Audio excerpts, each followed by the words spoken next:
Hi అందరికీ. ఈరోజు వీడియోలో ఏంటంటే వర్షాలు లేక మా పొలాలు ఏ స్థితికి వచ్చాయి అనేదే ఈ వీడియో. చూద్దాం రండి.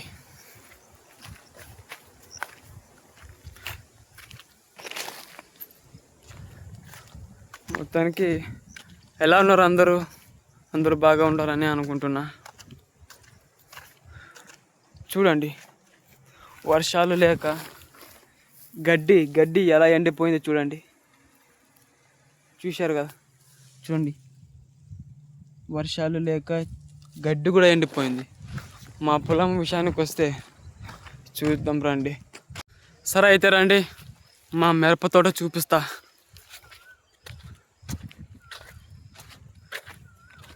ఇదేనండి మా మిరప తోట. ఎలా ఉంది చూడండి. చూసారా, ఇది దాదాపు ఈ తోట పెట్టి దాదాపు ఒక నెల గడిచింది. అయినా దీంట్లో ఏ మార్పు లేదు. ఇదిగో ఆడున్న చెట్టు మొత్తం గ్యాప్. ఇలా ఉంది రైతుల పరిస్థితి. మాదంటే మాదొక్కడిదే కాదు, రైతులందరి పరిస్థితి ఇదే. చూసారా, వర్షాలు లేక. అలానే ఇప్పుడు మా పత్తి పొలం చూపిస్తారండి. కాస్త దూరం ఉంది, అలానే వెయిట్ చేయండి.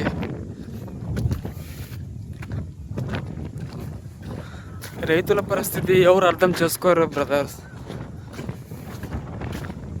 రైతుల కష్టాన్ని రైతులే పోరాడాలి. రైతుల కష్టానికి ఎవరు సపోర్ట్గా రారు. అంతా తెలుసుకున్నా.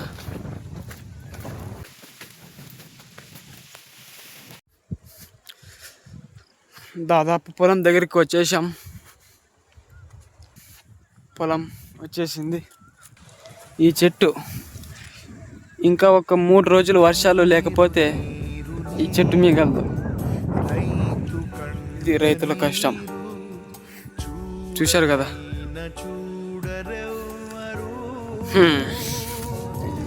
ఇంత కష్టపడి మేము పంట పండిస్తే మార్కెట్లో పోయే ధర 4,000, 5,000, మినిమం అంటే 6,000. ఎక్కడ సార్ రైతులకి న్యాయం? రైతుల విషయానికి ఎవడైనా మాట్లాడతాడా? ఇంత కష్టపడి పండిస్తే రైతులకి వాల్యూ ఇవ్వరు, ఎవడు ఇవ్వరు. రైతులందరూ పంట పండడం ఆపేస్తే ప్రజలు ఏం తిని బతుకుతారు సార్? చెప్పండి. మొన్న ఒక వారం రోజుల కింద పెట్రోల్ కరువైనంత మాత్రాన కింద మీద పడ్డారు అందరూ. పెట్రోల్కే అంత భయపడుతున్నారు. ఒకవేళ రైతులందరూ మనసుకి వేసుకుంటే పంట, బియ్యం అన్నీ ఆపేస్తే ఎలా సార్ బ్రతుకుతారు మీరు?